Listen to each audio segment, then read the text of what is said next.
आपण पाहत आहात नाशिक खबर न्यूज, जनतेचे हक्काचे व्यासपीठ।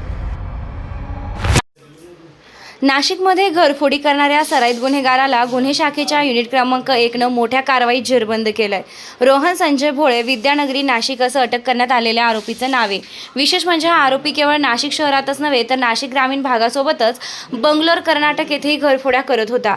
8 मे 2025 रोजी इंदिरानगर पोलीस ठाणे हद्दीत एका बंगल्यात घरफोडी करून सोन्याचे दागिने चोरीस गेल्याची घटना घडली होती। या प्रकरणी गुन्हा दाखल होताच पोलीस आयुक्त संदीप कर्णिक, उपायुक्त किरण कुमार चव्हाण आणि सहाय्यक पोलीस आयुक्त संदीप मिटके यांनी आरोपीच्या शोधासाठी विशेष सूचना दिल्या। त्यानुसार गुन्हे शाखेच्या पथकानं तांत्रिक विश्लेषण आणि गुप्त माहितीच्या आधारे आरोपीचा माग काढला। विद्यानगरी नाशिक रोड परिसरात सापळा रचून अखेर आरोपीला ताब्यात घेण्यात आलं। चौकशीत आरोपीने आपल्या साथीदार आकाश कोठे याच्यासह गुन्हा केल्याची कबुली दिली आहे। तसेच सटाणा, सिन्नर आणि बंगलोर येथेही घरफोडी केल्याचं समोर आलं।